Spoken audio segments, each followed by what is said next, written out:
புதுச்சேரி ஆட்டுப்பட்டி பகுதியில் smart city திட்டத்தின் கீழ் உப்பனார் வாய்க்கால் இருபுறமும் சுற்றுச்சுவர் கட்டுவது மற்றும் நடைபாதை அமைக்கும் பணி நடைபெற்று வருகிறது. இதற்காக கடந்த 2 மாதமாக இந்த பணி நடைபெற்று வருகிறது. சுற்றுச்சுவர் கட்டுவதற்காக JCB இயந்திரம் மூலம் ஆற்றின் இருபுறமும் பள்ளங்கள் தோண்டப்பட்டு வருகிறது.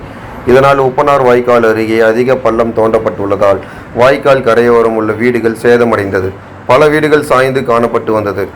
இதனிடையில் இதனை தொகுதியில் முன்னாள் சட்டமன்ற உறுப்பினர் அன்பழகன் உள்ளிட்ட பொதுமக்கள் வேடிக்கை பார்த்து கொண்டிருந்த பொழுது திடீரென புதிதாக கட்டி புதுமனை புகுவிழா நடைபெற இருந்த 3 மாடி வீடு கட்டிடம் முழுவதுமாக இடிந்து விழுந்தது. இதனை கண்ட அங்கு கூடியிருந்த மக்கள் நாலாபுரமும் சிதறி ஓடியதால் பரபரப்பு ஏற்பட்டது. இதில் முன்னாள் MLA அன்பழகன் உட்பட 50க்கும் மேற்பட்டோர் அதிர்ஷ்டவசமாக உயிர் தப்பினார்கள். இதனை அடுத்து அதிக அளவில் பள்ளம் தோண்டப்பட்டதே வீடு இடிந்ததற்கான காரணம் என கூறி அந்த பகுதி மக்கள் திடீரென சாலை மறியல் போராட்டத்தில் ஈடுபட்டனர். இந்த மறியல் போராட்டத்தால் நகர் பகுதியில் கடுமையான போக்குவரத்து நெரிசல் ஏற்பட்டது. மேலும் அந்த பகுதி இளைஞர்கள் மனித சங்கிலி மறியலில் ஈடுபட்டதால் பெரும் பரபரப்பு நிலவியது.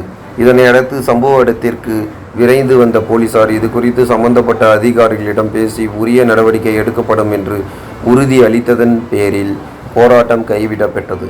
இது குறித்து அதிமுக மாநில செயலாளர் அன்பழகன் கூறும்போது, புதிதாக கட்டப்பட்ட வீடு இடிந்து விழுந்து உள்ளது. வீட்டின் உரிமையாளருக்கு முதலமைச்சர் புதுச்சேரி அரசு உரிய நஷ்டஈடு வழங்க வேண்டும் என்று அவர் கேட்டுக்கொண்டார். வீட்டின் உரிமையாளர் சாவித்ரி கூறும்போது, வீட்டில் இருந்த நகை, பாத்திரம் உள்ளிட்ட அனைத்து பொருட்களும் சேதமடைந்துவிட்டது என கண்ணீர் மல்க கூறினார். புதிதாக கட்டிய கிரகப்பிரவேசத்துக்கு தயாரான வீடு இடிந்து விழுந்ததில் வீட்டில் உள்ள பல லட்சம் ரூபாய் மதிப்பிலான பொருட்களை அனைத்தும் சேதமடைந்தது. மேலும் இந்த சம்பவம் புதுச்சேரியில் பரபரப்பை ஏற்படுத்தியுள்ளது.